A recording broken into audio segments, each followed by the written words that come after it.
Hi, this is భావన. Welcome to Bhavana's fashion. ఈరోజు మనం పప్పుచారు ఎలా చేయాలో చూద్దాం రండి. ముందుగా కందిపప్పు అనేది నేను ఉడికించి పెట్టేసుకున్నానండి. దాని తర్వాత వెజిటబుల్స్, ఉల్లిపాయ, సాంబార్ ఉల్లిపాయలని చక్కగా తోలు తీసేసి, మునక్కాయ ముక్కలు, టమాటాలు, పచ్చిమిర్చి.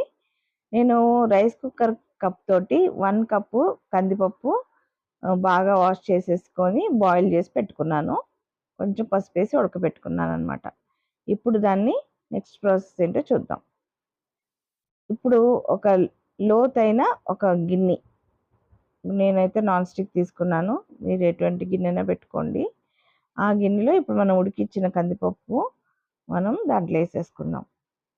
ఇది నేను కొంచెం నాకు గట్టిగా నేను చేసుకోలేదండి, లూజ్గానే చేశాను. నెక్స్ట్ ఈ వెజిటబుల్స్ అన్ని దాంట్లో వేసేయాలి.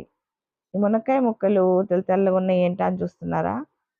అవి నేను ఫ్రీజ్ చేసుకున్నానండి.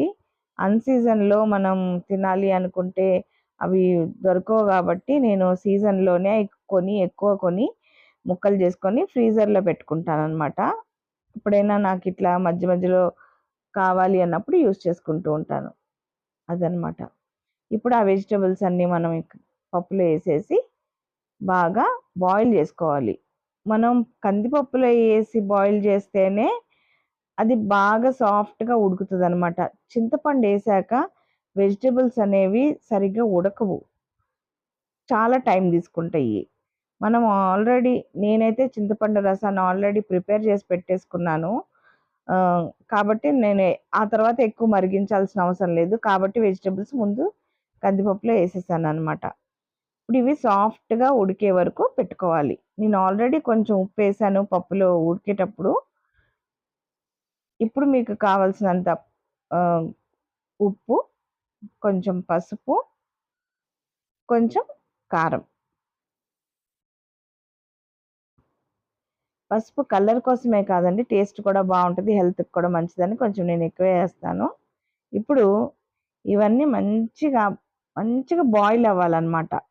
ఆ బాయిల్ అయినప్పుడు ఆ మునక్కాయ ముక్కలు కూడా సాఫ్ట్‌గా ఉడకాలి. ఇయన్నీ ఇలా బాగా ఉడికించుకున్న తర్వాత అప్పుడు మనం చింతపండు రసం అనేది యాడ్ చేసుకోవాలి. నేనైతే పేస్ట్ చేసి రెడీగా పెట్టుకున్నాను. మీరు అప్పుడప్పుడు గనక ఏసేటట్టయితే మీరు ఒక నిమ్మకాయ సైజ్ అంత చింతపండుని నానబెట్టుకొని పెట్టుకోండి. దాన్ని ఇది బాగా మరిగిపోయి ఉడికిపోయింది అన్న తర్వాత మీరు ఆ చింతపండు పులుసు తీసి మీకు ఎంత చిక్కదనం కావాలో అప్పుడు ఆ క్వాంటిటీని చూసుకొని మీరు పులుపుని అడ్జస్ట్ చేసుకుంటూ పోసుకోవచ్చు. ఇలా చూసారా? ఇలా చింతపండు పేస్ట్ చేసి పెట్టుకుంటాననమాట. ఎందుకంటే మనం అప్పటికప్పుడు అంటే ఎవరి స్టైల్ వాళ్ళదనుకోండి. మనం అప్పటికప్పుడు చింతపండు పులుసు తీసి చేస్తుంటాం.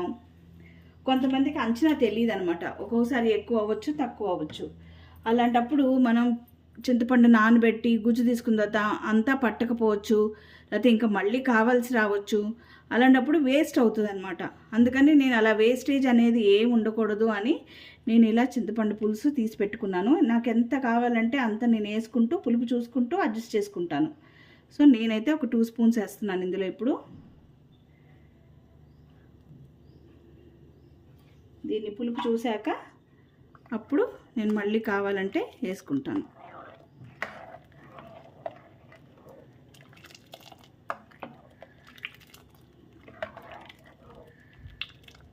ఇప్పుడు పప్పుచారు రెడీ అయిపోయిందండి.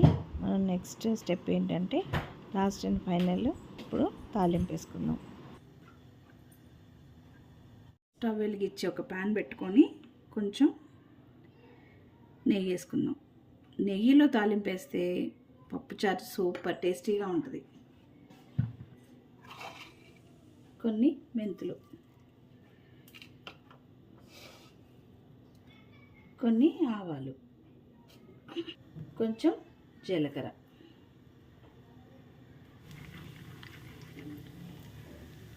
నేను తాలింపులో మినపప్పు వేయనండి. ఎందుకంటే మినపప్పు పప్పుచారులో నానిపోయిన తర్వాత మెత్తగా అయిపోయి అస్సలు టేస్ట్ ఉండదు.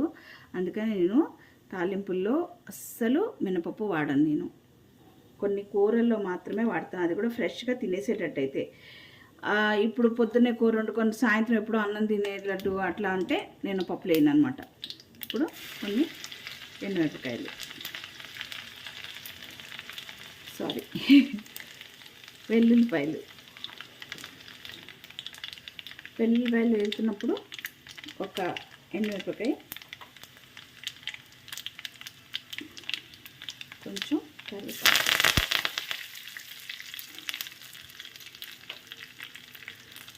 కొంచెం ఇంగువ. ఇప్పుడు ఎత్తి పప్పుచారులు వేసేస్తాను అన్నమాట.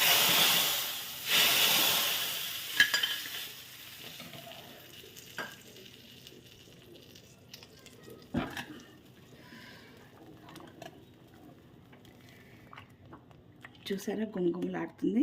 ఇప్పుడు కొంచెం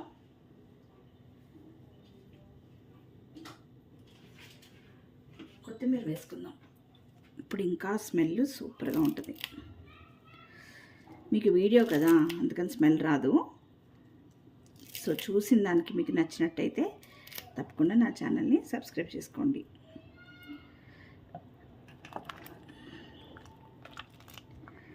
లైక్ చేయండి, షేర్ చేయండి, నా ఛానల్ని సబ్స్క్రైబ్ చేసుకోండి. Thank you. చూసారా చాలా సింపుల్ పప్పుచారు కదండి. మీ అందరికి తప్పకుండా నచ్చుతుంది అని నేను అనుకుంటున్నాను. ఇప్పుడు ఒక 2 నిమిషాలు ఇలా మూత పెట్టి ఉంచామనుకోండి, ఆ ఫ్లేవర్స్ అన్నీ పప్పుచారుకి మంచిగా పడతాయి అన్నమాట. తర్వాత సర్వింగ్ బౌల్లో తీసుకొని సర్వ్ చేసుకోవటమే. వేడి వేడి అన్నం, పప్పుచారు, ఉప్పు చేప ఉంటే ఇంకా సూపర్గా ఉంటుంది.